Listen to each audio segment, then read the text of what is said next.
I remember sending her an email stating that they asked me to stay an additional 6 months. And she responded to that email, "Do what you want." That was it. 4 powerful words. I knew what that meant. I read between the lines, and I knew I had to get home if I wanted to keep my family. Brothers and sisters!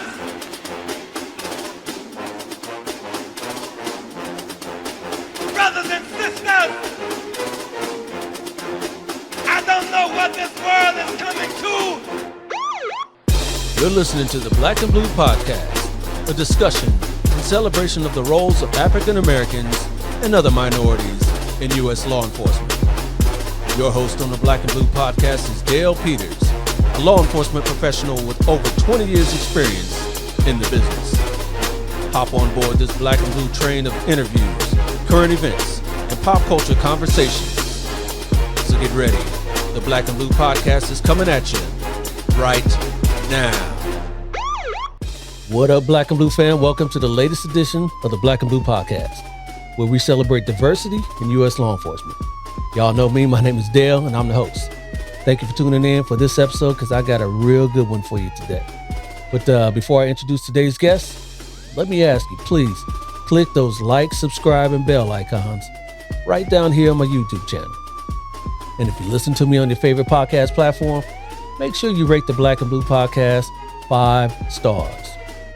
And finally, make sure you check me out on any one of my social media pages for even more content. You can find me everywhere at Black and Blue US. All right, so with that out the way, let's bring on today's guest. My guest today is the Chief of Police of a very unique department in a very unique city. So, fam, let's all give a warm Black and Blue Podcast welcome to Minneapolis Metro, or Minneapolis-St. Paul Metro Transit Police Chief Ernest Morales III. Good morning, Dale. How are you?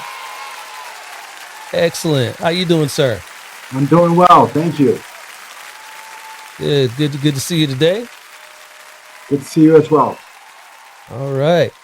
How's your Saturday shaping out? Today is Saturday for the two of us, and looks like you are still at the office. Well, I ran this morning, then I got in here just to take a look at things and make sure things are running smoothly for this Memorial Day weekend. Yes, today is a big weekend for us, where we pay tribute to those that have paid that ultimate sacrifice for our freedom. So yeah. What do you guys got planned for this weekend? There are a lot of events throughout the metro area. What we cover 8 counties, 85 plus cities, 3,000 square miles.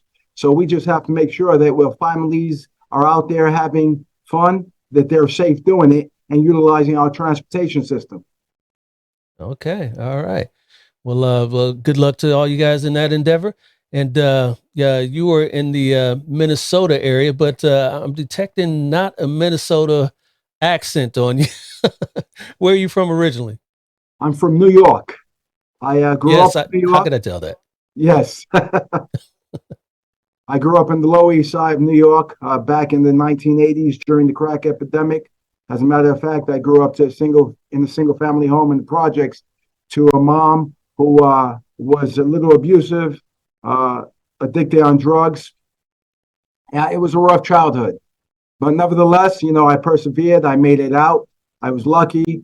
I found the boys club, and in the boys club, I found a male role model by the name of John Rivera, who was a former professional boxer. Took me under his wing, and he taught me the art of discipline and boxing, and it carried me to where I am today. Nice. So you kind of went through the boxing profession, or did you just kind of do it as an amateur, or what'd you do there? No, I did both. I did the amateur circuit. We went through Golden Gloves, Pan American Game Trials, and then eventually I turned pro. But I retired while I was ahead. I retired undefeated, one and done. I remember waking up the following day and saying, "Wow, if it hurts this much winning, I can only imagine what it would feel like losing." Yeah. The NYPD called me up, gave me a once-in-a-lifetime opportunity, and I felt that's what I had to do. Good deal. What was your weight class? 130, junior lightweight. Okay. All right. Well, yeah, I guess you were nobody to mess with out there on the main streets of New York. You know, I come to realize that you can't underestimate anyone. True that. Absolutely. Absolutely. So, you went to work for NYPD. How long did you do there? I did 30 years and I actually retired with 32. Okay. Oh, wow. Wow. So to talk about your journey into NYPD, what kind of spurred you to want to get into law enforcement? Especially being from the neighborhood where police aren't actually looked upon too kindly. You know, like I said, I came from an abusive home early in my life, and I just have a vivid memory of me being under the kitchen sink one day, and the police were called. And when I came out of the kitchen sink, here's why I know for a fact I would have received a beating. Nevertheless, I still got beat, but I think it would have been much worse if the police weren't there to intervene and to calm the situation down. And I just remember them being professional, empathetic, and most of all, they were like guardians. And I knew that this is what I wanted to do within my community. Nice, nice. So then you joined in, you went to the academy. Talk about your career there at NYPD. Well, you know, I tell you, I was a professional athlete when I went into the academy. So if we're being honest, the academy was a downgrade. They weren't in the shape that I was in. It was kind of slow. Nevertheless, it was something that I really did appreciate. The NYPD, their academy is 6 months long of consistent, steady training. It gets you prepared for a career in law enforcement, which it did. I was then assigned to Spanish Harlem up at 119th Street in Lexington, between Lexington and Park Avenue. It was a great career. While I was there, I did that for about 3.5 years before going into narcotics as an undercover operative, where if you look at my career, you see that I was terminated for 3.5 years. And I bought drugs. I bought drugs up in the Washington Heights area, which is right by New Jersey. So in the early 1990s, that was a challenging area. Wow. So you were deep under, huh? I was deep, deep under. Wow. Wow. What was that experience like for you? Wow, you know, it's like straight out the movies. I think that we have handlers for a reason, because undercovers tend to get out of control. I definitely got out of control. You get into your own mindset. You think about the mission, and that's all you're locked in. You definitely become two people. You're living two different lives. I have my home life, and then I have my professional life. And I just want to thank my wife for enduring all of that, because she's a real strong woman. She kept me in line, and she brought me back when sometimes I definitely got lost. Yeah, that's real interesting that you bring up that your handlers and your family to kind of keep you in line, because you can be led astray. I know someone that worked undercover as well for a federal agency working with a cartel, and he was, he had the big car, the big house. He ran a front for the business. He had speedboats. He was going to parties. He said that life was intoxicating, but it can lead you down the wrong path if you don't have those things to bring you back. Very intoxicating. Later in my life with the United States Navy, I went out to Mexico where I have similar position. And I was living in Polanco in Mexico City, which is the Beverly Hills there, with a 4-story house, maid, butler, chauffeur, living that life. And I was quickly getting lost once again. And I expressed to the United States government that I needed my family to come down here. I wasn't going to be able to survive this without them. They brought my wife down, gave her the red carpet treatment. She quickly figured out what was going on, and she said she wasn't going to expose our family to that environment. I remember sending her an email stating that they asked me to stay an additional 6 months, and she responded to that email, "Do what you want." That was it. 4 powerful words. I knew what that meant. I read between the lines, and I knew I had to get home if I wanted to keep my family. Wow. Wow. Yep. I can totally understand that. Totally understand that. So you mentioned here at the beginning of our conversation here that you went running earlier today, and that you still keep in good shape, right? Absolutely. I have 28 marathons under my belt. Wow. I'm an Abbott 6-star finish marathon, world star finisher. That's something that was big to me. Those are 6 majors, and the majors are Boston, New York, Chicago, Japan, London, and Germany. Okay. Not the LA marathon? No, not the LA Marathon. It's not in there. But I plan on getting to California. Right now, my goal is to run all 50 states. Wow. Wow. Wow. That's a good one. How many of the 50 have you done? I've done 6. I'll do 7 in October when I run the Twin Cities in Minnesota. So I've done New York 20 times. Yeah, that's awesome. That's awesome. And let's go back to when you started the academy, when you started your career. You mentioned that your fitness level was kind of above what they were doing in the academy, but I'm sure there were other challenges, maybe academically, maybe with the training as far as firearms. I mean, there's always something for somebody there that they need to work on, right? Sure, I think I needed to work on growth, being in the social setting, dealing with people from different backgrounds. That's always a challenge when you go into a new environment. It's the unknown, and we often question ourselves Yeah. as to Yep. whether we can survive in that environment. Yep. Yeah, absolutely. And then, so going back to your career at NYPD, so you came out of narcotics. What'd you do after that? Well, after I came out of narcotics, I was promoted to sergeant. When I was promoted as sergeant, I was transferred out to the Bronx for the first time, which was a new challenge in itself.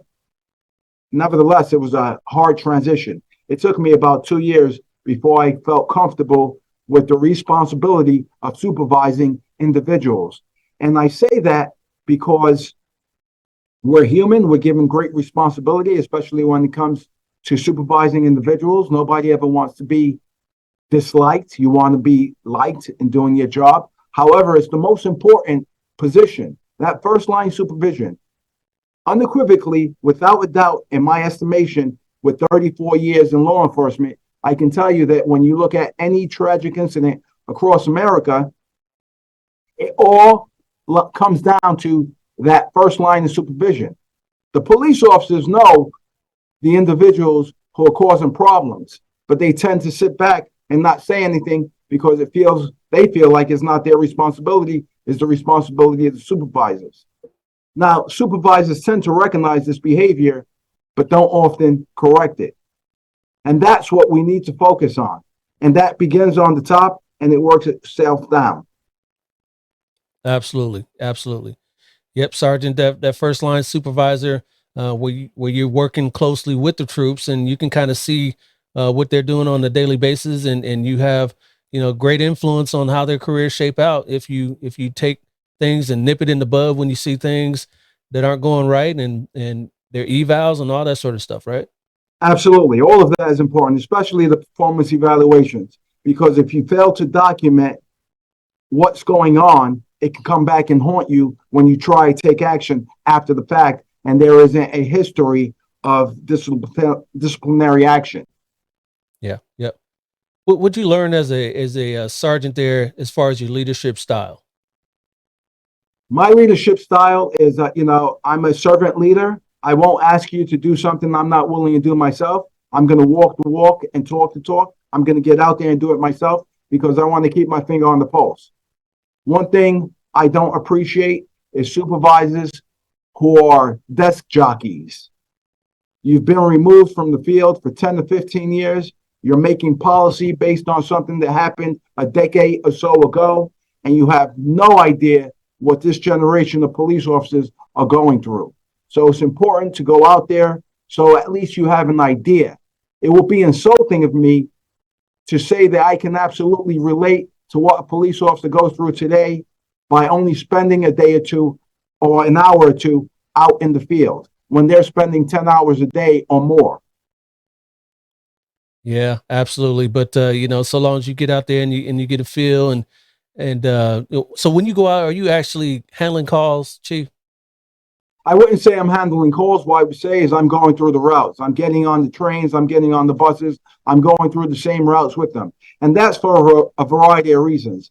First and foremost, I want to be seen out there. I promised the people of Minnesota when I came here that I would be out in the system and they can count on me, they can see me. Secondly, I want to trust but verify. I want to make sure my subordinates are where they're supposed to be, doing the right thing, that they're being seen.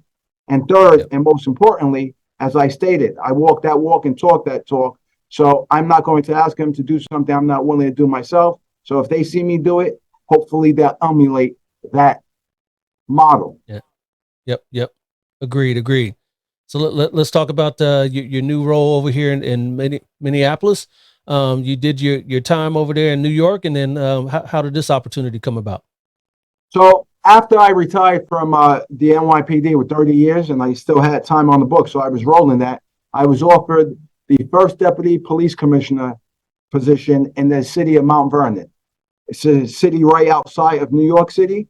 I did that for approximately 18 months. Taught me a lot. It was a great experience. Then I retired for a year. My wife and I found our retirement home in Puerto Rico. That's where we're from originally, our family. And wow, retirement life was very comfortable when I was called for this opportunity. And I said no in Spanish, but I guess they didn't understand me because they called me back a couple of days later and asked me. I had never come to the state of Minnesota. I asked my wife, what did she think about it? It was an opportunity to see something new. Now, here, the remark I'm going to make is going to be naive and interesting. You know, I come from a fast city in New York. We get involved in our lifestyle and what's going on around our immediate area. Now, we hear of things going on in the country. Sure, I knew of George Floyd.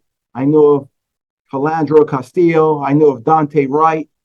But you really don't understand the impact of that until I arrived here in Minnesota and I realized I was in ground zero.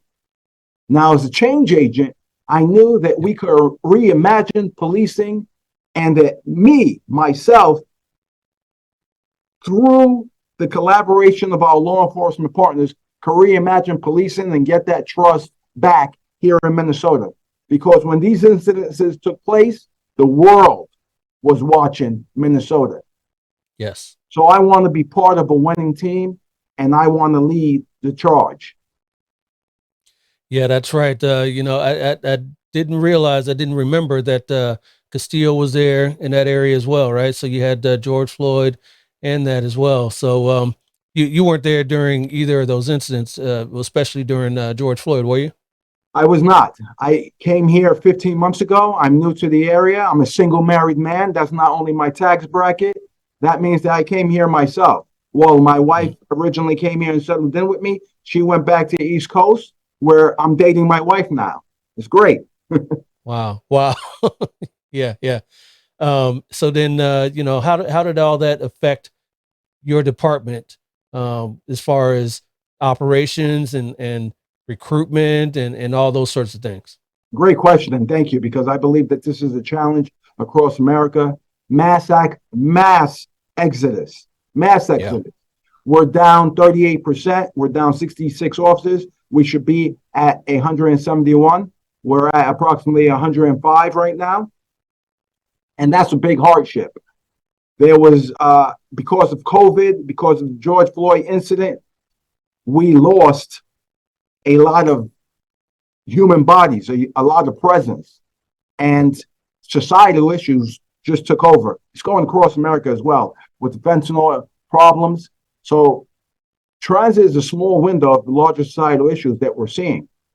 And transit is an opportunity that's absolutely necessary, especially when it comes to communities of color, because it absolutely affects our areas. And we need it so that we can grow, so that we can get to places that we otherwise wouldn't get to. We need to break down these invisible barriers. Yeah. Let's talk about your department. What exactly is the Metro Transit Police Department, and what are you guys responsible for? So the Metro Transit Police Department, we handle 90% of all transportation in the state of Minnesota. Like I said, we're supposed to be fully budgeted at 171. Currently, we have 104. We're down 38%. We're always looking to hire. Here in the state of Minnesota, you need a 2-year criminal justice degree, and then you need to take a test and become licensed. Once you're licensed in the state of Minnesota under the Peace Officer Standards and Training, that's post qualified, you'll get an interview, you go through a medical background, you go through a background check and a psychological exam. Provided that you pass all 3 of those, we'll interview you then and see if you're a great fit for the agency. We also have a community service officer program. It's like an internship, but it's a paid internship. We pay $25.40 an hour. We provide medical benefits and an $18,000 tuition reimbursement offer. For any new police officer that comes in, we give you a $4,000 signing bonus. If you have previous law enforcement experience, we give you an $8,000 signing bonus. Currently, for our retention tool, I'm offering my police officers $4,000 tuition reimbursement for any law enforcement related classes and a $3,000 referral bonus if you bring candidates in. $1,500 of those dollars are 6 months after the academy, and the remaining $1,500 is after the candidate completes 1 full year. Okay. So, for anyone thinking about going over there, what sort of duties do your officers handle on a daily? So because of the mass footprint that we cover, we do have our cars so we can get around in the areas. However, when I came here, the culture was for the police officers to respond to calls for service from their cars. So when the call came in, they responded with their cars. They dealt with the incident, took a report, returned back to their cars, and resumed patrol. The problem with that was that they weren't actually on the system itself. What I now require is that they get out of their cars, they get onto the light rails, they get onto the train, they get onto the buses. Our biggest challenge is workforce issues. We can't be in all places at once, so we have to strategically deploy our resources. Yeah. And it seems like with this department, it'll be more of a proactive approach as opposed to, you do get calls for service, but it seems like it's more of a proactive than a reactive sort of agency. Correct. It is a proactive agency in the last 15 months. Prior to me getting here, it was most definitely a reactive department. And my biggest challenge, as I stated, in the professional law enforcement with 34 years in here, is as an outsider coming into this agency, into this state, and trying to change that culture. I come from the East Coast where things are fast. This is the Midwest, and I have to find that balance, and I have to do a lot of self-reflecting and check myself so that I can go along and get along, which is definitely against my nature. As I stated, I'm a change agent. Things needed to be done here, but people are feeling uncomfortable, and then they start circling the wagons around you. Yeah. Yeah. That was going to be my next question. How were you received being an outsider, not only to the agency, but to the state and the area? So I believe initially I was seen as an asset. I believe I'm still seen as an asset outside here. People have definitely noticed the difference. Year to date, we're down 27% in crime. We're doing well. We still have incidences. Unfortunately, we had a homicide last week on one of the light rails. It wasn't a random attack. It was known associates. Gang-related incident. It's unfortunate that it took place. It should never take place in public transit. No crime should ever take place in public transit. And what I tell the suspects in that case is turn yourself in. Time is not their friend. We're on you. We'll eventually apprehend you, and justice will prevail. Yep. And talking about those sorts of things, those sorts of law enforcement duties, full police officer powers for your agency, for your officers, and you can investigate and go after those guys that commit crimes on your facilities. Absolutely. So every police officer here in the Metro Transit Police Department is a fully licensed police officer in the state of Minnesota, and they have full police powers. Good to know that. So what are some of the challenges that you've had to face since you've been there? I know part of it was kind of changing the culture get them out the cars and onto the systems. What else have you had to kind of endure? Politics, Oh yeah, politics. that's everywhere for sure. Right, Yeah. right, right. But it's unique here because as I stated, we cover 8 counties, 85 plus cities. So I'm dealing with a lot of politicians who have their own set of issues that they want to deal with. And it just seems like we're playing whack-a-mole and we're trying to catch up. And people here point the fingers and they say Metro Transit is the problem when we're not the problem. As I stated earlier in the show, transportation is an opportunity to break down those invisible barriers that absolutely exist. But we definitely want to be great partners in the region. We want to do our part. We want to help resolve these issues, but everyone has to do their part here. We have to be truly collaborative. We have to sit down. We have to have pragmatic conversations so that we can come up with long-term solutions. Yeah, that's got to be a unique situation that you're in. Say if you're working for a city, you only have to deal with that city council, that mayor. But you've got to deal with all those different philosophies of cities and counties and all that sort of stuff. How do you navigate that? One at a time. One Yeah, at a time. It can definitely get overwhelming at times. A lot of finger pointing. And like I said, I'm from the East Coast, so I'm a straight shooter, and I say exactly how it is. And it doesn't always make people feel comfortable. So at some point, you have to start, like I said, find that balance and navigate those relationships so that we can eventually get the job done. At the end of the day, I represent Metro Transit and the Metropolitan Council, and we have to put our best foot forward because we represent the people in the state of Minnesota. yep. Let's go back to your agency in particular. Um, you're down officers, obviously. You said that before, and I'm sure you're down professional staff as well. What's kind of the breakdown of your department? Do you find it pretty diverse as far as people of color in those positions, people of the LGBTQ community? Let's talk about that. I would say we're one of the highest diversity police departments. We can be doing better. We're about 37% right now, but that's in the lower ranks. When you start moving up the ranks within the department, we can be doing much better. Here it is, right? And maybe Yeah. a lieutenant and a couple of sergeants. We can definitely be doing much better and given opportunities. I believe that the philosophy here was let's go to recruiting events, get a table at these recruiting events where we're competing with other law enforcement agencies. Yep. My approach is to go right to the communities where we can reach out to individuals that we want in this department that are reflective of the communities that we serve. Yeah.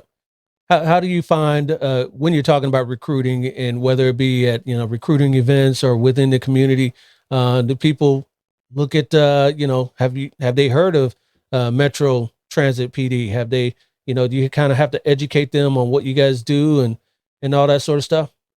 We definitely have to educate them on what we do. We have to inform them of our footprint and the fact that we are a special police department, like the airport police, the Metro Transit special police. We're not grounded to one jurisdiction, city police, going to domestic violences calls. We're definitely a special police force because we deal with transportation. We deal with all the same problems, but they take place in the transportation hub, in a transportation vehicle, whether that be a bus, a train, light rail, or our other transportation modes within our jurisdiction. Yep. Let's talk about some of the issues that your agency is finding, other than violence on the systems. What sort of other things that you guys have to deal with and investigate? I don't know what you guys have. Maybe some burglaries of your facilities. I don't know. Talk about that. So I think the major 3 issues that we're dealing with, like America, is homelessness, mental crisis issues, and most importantly, chemical dependency. Chemical dependency is big because you have individuals that are utilizing our vehicles They're smoking their fentanyl in a public place, inconveniencing other individuals that need to utilize public transportation. And that can be discouraging, that can be nerve-wracking, and make your experience uncomfortable. My goal is to get to a place where we provide a safe and comfortable experience on transportation. That's going to take a couple of years. We made a lot of improvements in the last 15 months, but we most definitely have a long way to go. We can always improve. And I hope to be there soon. It's going to take a couple of years. It may take 3 more years. But nevertheless, I'm very optimistic that we can accomplish this. Yeah. And you're going to need some help with the community. You're going to need some help with officers. How the recruitment efforts going? Recruitment efforts are going well. We have a great campaign ongoing. We just started our social media channels. So we're on Instagram, we're on Facebook, and we're on X as well. So we're getting our message out there. We had a lot of applications this time around, about 84 applications, which is quite encouraging. Now, like I said, they have to get through that process, and hopefully our recruiting numbers will start going up. You just have to remember that based on the George Floyd incident, COVID, what young individual would want to be a law enforcement professional when you come to work on a daily basis and you're constantly villainized, you're questioned about what you're doing, and God forbid you make a mistake, maybe your livelihood and your freedom is on the line. Yeah, how has that whole area been affected with that? I mean, your partners there at Minneapolis PD, obviously as ground zero. I think it was a park police as well over there. How are the relationships with those agencies? Relationships here are impeccable. We get along with one another. We work with one another. We can be doing better. I just believe that the challenge is that we're all short and we're all experiencing the same problems. That turn is coming around slowly. We just have to get together. We have to work smarter. But we have our unique challenges, and that's the problem with it in itself. Yeah, absolutely. Absolutely. And how are you acclimating there to life in Minnesota? I'm doing well. I think my outlet serves as running. So, people forget that there's a human being behind this uniform. And we're all products of our childhood. So no matter how much training you have, when you're hit with a traumatic situation, we resort to our childhood. And that's who comes out, regardless of the training that you received. And with that said, I think that we carry a lot of the traumas that we see out in the field, and we take that home with us. Sometimes we drink it away. Sometimes it leads to domestic abuse. Sometimes it leads to other abuse. For me, my outlet is my body is my tempo, and I go out and I run. I run away from these issues, right? Because I believe that if I'm physically and mentally stable, I'll be able to focus on solutions for every one of the individuals that are under my command. Absolutely. Absolutely. And then you were talking about earlier that you are now in Minnesota, but your spouse decided to go back to the East Coast. And are there any children involved? Sure. So we have 4 adult children. Adult children. Adult children. They no longer live with us. What I agreed on, when I first got here, I was working 12 to 14 hours a day. Ooh. I would go to my apartment and I would look at my wife, and my wife's an active woman who sacrificed the first 30 years of our life together. We've been together 36. But the first 30 years of my life, my law enforcement career, my education through FBI, my military career, she watched me grow and she supported me, even through my boxing career. And we were at a stage where I retired. I made a promise that I would now focus on her. The next half of our life will be all about her. When I was given this opportunity, she courageously and gracefully said, "You need to take this opportunity. It's a once-in-a-lifetime opportunity. So go out there. I'm going to support you." But when I was coming home, my wife didn't have a community. And I was seeing her slip into depression. But more importantly, her parents are 89 years old. I lost my parents a long time ago. And I knew that if she stood by my side like she has for the last 36 years, and her parents passed away on the East Coast, she would absolutely hate me. Maybe she wouldn't say it, but she would absolutely hate me. And I could no longer be selfish, and I had to let her go home to spend the last quality years with her parents. So God forbid, when that time comes, she will know that she was there and she spent their last golden years with them, and there'll be no regrets. And then, we'll get back together. As a matter of fact, we spoke yesterday. She was very emotional. I was emotional. And she said that, she felt that maybe she should come back home because she needs to be with me. And I said, no, we have an understanding. We're going to be all right. A separation between us is lasted throughout our relationship because of my FBI Academy experience, because of my military experience. So, like I said, I think that at this juncture of our relationship and our lives, we appreciate who we are and we're dating. It brings us some spice back to the marriage. And I really do appreciate that. Yeah, yeah. Did any of your 4 children decide to follow in Dad's footsteps? No, absolutely not. My No. children are entitled children. They're good people, but mom and dad made their lives too easy. So they don't want to be anything with law enforcement, anything with military. They're comfortable. They're doing well. But no, they're not in the law enforcement field and they have no interest in doing so. Yeah. Okay. Okay. And you're Puerto Rican, and you say you have a vacation home out in Puerto Rico. Puerto Rico is beautiful. I want to visit that one day. My wife's Costa Rican, so we go there quite often, and that's a beautiful place. Talk about Puerto Rico. Puerto Rico is awesome. I think as a child, I was often exposed to that opportunity. And you don't have that appreciation until you become an adult and you want to get there. And it's a good thing we took our children there when they were younger because they didn't appreciate it either. But now that they're adults, they have a greater appreciation for it. So my wife and I decided that we wanted to buy a home there so that we can do the winter thing, right? Summer in New York, summer in Puerto Rico, and we could avoid the winters. I was fortunate enough right before starting this job, I had made my in-laws a promise that I would take them to Puerto Rico. We figured this would be their last hurrah. That was where they were born, and they hadn't been there in a number of years, a number of decades. So we had taken them there. We spent approximately 3 to 4 weeks out there with them. They were absolutely proud of the fact that their daughter now had a home where they were born, and it was very rewarding. And by the way, that was a make or break deal in accepting this position because they wanted me to start in January. I started in February of 2023, and I told them it's a make or break deal because I had to fulfill this promise to them. One thing I realized as we get older in life, we start acting like children again. And my father-in-law would call me constantly saying, when are we going to Puerto Rico? When are we going to Puerto Rico? So to be able to fulfill that promise was personally rewarding. Yeah, that's awesome. That's awesome.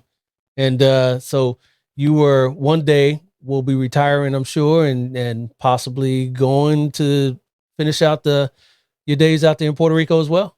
That's absolutely the plan. That's absolutely the plan. I definitely want to be there. I have a great uncle who's been my role model all of my life. But I can remember when I was about 12, 13, 14, he would always fly back to New York to come see me, check up on me, see how I was doing. And he always told me he would live to 100 years old, and he lived a healthy life. And I'm happy to say this July 4th, he'll be turning 93. He's still up on his feet. He still drives. His fountain of youth is the beach where he goes every Wednesday and Saturday, Santa Playa. And he's just my role model. So every time I get out to Puerto Rico, I make sure I visit him. I live in San Juan. He lives up in Lajas, which is 2.5 hours on the other side of the island, the west side. But I make sure I drive out there to go see him and spend time with him, even if for a day, so that I get that gratification and I pay it forward. That's real cool, real cool. How's the area recovered from that storm that they had a couple years ago? And we all saw in the social media and the regular media of how it was really affected. So Hurricane Maria was tough, and then there was another hurricane after that. Yeah, it wasn't as tough as Hurricane Maria. Nevertheless, It does affect communities out there. It affects the infrastructure. We're coming back slowly. I'm definitely happy with it. As I stated, that's where my wife and I want to live. That's where the children go out and they spend time there as well. So while my wife and I aren't utilizing the apartment as much as we would like to, the kids are definitely taking advantage of it. So that's something that we definitely appreciate. Yeah. Got it. Yeah. You kept mentioning, military, and you were in the Navy. Kind of got lost there on the sequence of events there. When did you go into the Navy? That was right after your boxing career, or what happened there? No, so it was right after my police career. I had about 8 or 9 years in the police department. It was something that I always wanted to do right out of high school. Life circumstances prevented that from happening. So when I was approximately 32 years old, or about to be 32, April of 1999, I enlisted in the United States Navy Reserve as a Master at Arms, which is their military police. At the time, it was with the Advanced Pay Program. They recognized my police training in my academy, so they brought me in with experience, life experience. So they brought me in as an E5 enlisted. I spent 7.5 years enlisted. I reached the rank of E6 when I was offered a direct commission. I applied for it. I was offered it. I didn't get it this first time around. I had to reapply. And then I was fortunate enough to receive a direct commission in the intelligence community. I went up the ranks and I retired with 22 years in the Navy Reserve as a lieutenant commander. And I did so because of my duty and responsibility to the citizens in the city of Mount Vernon, New York. I would have liked to have stayed till 60. And at the age of 60, I would have applied for an extension, the 2-year extension, because I absolutely loved that experience. But my wife loved it even more. I said I was in the Navy. She was in the Navy, but I showed up to the drills for her. Wow. So you've got a whole lifetime of service to the country and to New York, and now to Minneapolis area. Wow. Yeah, That's awesome. I think that, when I reflect, when I have bad days, and we all have bad days, I have to stop, pause, and I have to remember where I came from and where I am now, and realize that, my God, I am so fortunate. There are challenges, but I wouldn't change anything if I could, because this has been my passage forward, and it's been a rewarding passage.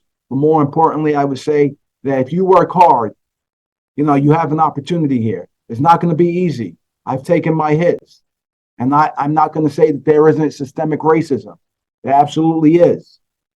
But we have to go forward, and we have to be mentors to people within our communities, because we only know what we know.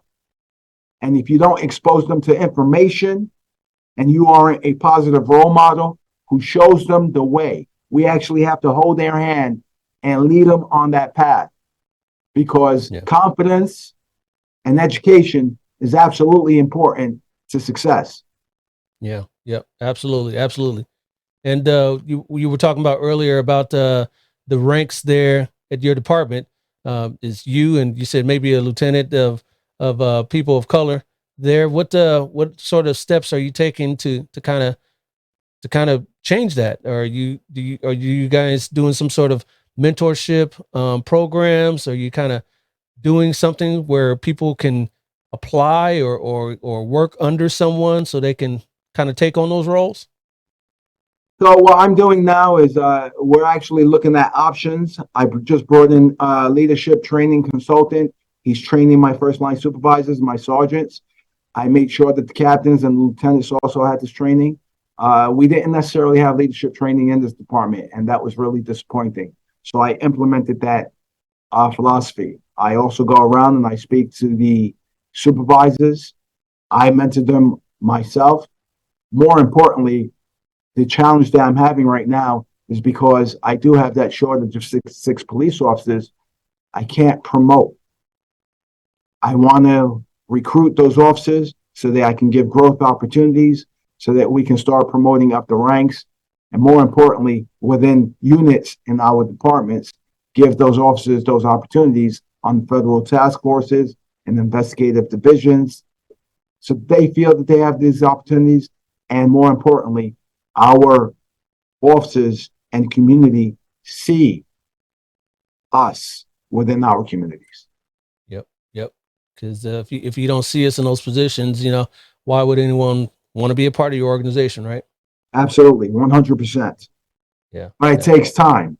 You see, it does. People they feel that I'm in this position and therefore change should happen overnight. And it's not that easy. Heavy is the head that wears the crown. That part right there. And on that note, what are some of your rewards as being the chief over there at the Metro Transit PD? The fact that you could come in here, you can lead people, you can see the change. More importantly, everybody outside within the communities who recognize our efforts and they compliment our officers. They say, thank you for being here. We're not satisfying everybody. And as I stated earlier, we have a long way to go. But the men and women of the Metro Transit Police Department have to be applauded for their dedication and perseverance. They show up. That's half the job. They're out there. They're doing the job. They're getting involved. They're engaging within our communities in an empathetic, professional, respectable manner, but most importantly, with integrity. And that's what matters here. And I'm proud to tell their story. And it sounds like you're doing it. But on the flip side of that, what are some of the challenges you're met with? The biggest challenge is workforce issues. The second challenge is going out within the communities and building that trust. There's still people who, based on the fact that they receive their information from television, from news outlets, that's where they're receiving their information. And it's unfortunate because we're not your enemy. As a matter of fact, I'm a private citizen, right? When I'm not working here. And I call all of my officers heroes. Why do I call them heroes? Well, if you think about Superman, you think about Spider-Man, the press was always after them and made them the villain when they were the superheroes. And these are who police officers are. When they don this uniform, they're superheroes serving their communities. Unfortunately, when they take this uniform off, they go right back into their communities and they just become a normal person. And when they aren't recognized for their efforts, that can be daunting on them as well. Because there's great satisfaction when I come to work, I show up and people recognize me for the efforts when they need help. We're not going to make everybody happy, but when we go into communities and we make a difference in someone's life, we stop them from a robbery, assault, or a lost child, and we're connecting families together and offering them the services that they need. That goes a long way in helping you understand that it's worthwhile to be a public servant. Absolutely. And let's continue on that thought. Since we're talking about, bringing people into your agency, let's talk about the career that you've had and that we've had it in law enforcement. For somebody thinking about coming in, talk about a case, an investigation that you've been involved with that you're pretty proud that you were a part of that case or that investigation. I think I can never say that there is one particular case that makes me proud. I just say that in 34 years of law enforcement, I've had the opportunity to serve 3 police departments, and policing is policing across America. We get it. Just showing up, making that difference in someone's life is absolutely important. You don't know how many people's lives you touch and what difference you make by having a positive interaction, realizing that we're going to meet people at their lowest points. And when you treat them with empathy, respect, and you listen, we listen without judgment. That goes a long way in helping someone. We can't save everyone, but if you save one person in your career, you did more than most. Absolutely. Absolutely. Hey, Chief. Hey, I appreciate the conversation with me today. Before I get you out of here, how about some words of wisdom for anybody thinking about getting into this profession? I can only relate to my personal experience. As I stated at the beginning of the show, I grew up in a single family home on welfare. to a drug addicted mom who was a bit abusive. But becoming a public servant gave me a pathway out. And I'm absolutely fortunate to have found this service in the police department. It's a noble profession. It's a courageous profession. It takes a special kind of individual to do this job. But if you're up to the challenge, I'm recruiting individuals, and please go to metrotransit.org/join MTPD. We're always looking for professionals who want to make a difference within their communities. Yep. And one more thing, how about anyone aspiring to move up the ranks within their own agencies? Yes. So I would say study. Don't get discouraged. I didn't make it the first time I applied for sergeant. It took me 3 times before I made the rank of captain, but I was determined. I kept studying until I got where I wanted to be. It's going to be a gut check, but if you're consistent and persistent, you will accomplish your goals. Great words to live by there. All right, Chief. Hey, again, I appreciate you coming on, and hope you're enjoying your time out there in the Minneapolis area. Maybe we can get your accent to kind of be like a hybrid between New York and that Minnesota kind of accent there. I'd love to hear what that sounds like. That's the goal. Hey, Chief, enjoy your time over there and be safe, and we'll talk soon. You too. Thank you, Dal. I appreciate the opportunity. Absolutely. Take care, sir. Okay, that's what's up. Another dope interview with another dope guest. I want to thank Minneapolis St. Paul Metro Transit Police Chief Ernest Morales III. Thank you for the conversation, sir, and continued success to you. If you guys out there enjoyed my conversation with Chief Morales, please go on ahead and let me know by leaving a comment down below. Don't forget to like and share this episode as well. I'll be back real soon with another awesome story from a minority in U.S. law enforcement. But till then, y'all know what I'm about to say. Stay black and blue. I'll holler at you. And I'm out. This has been a Maitre D Entertainment presentation.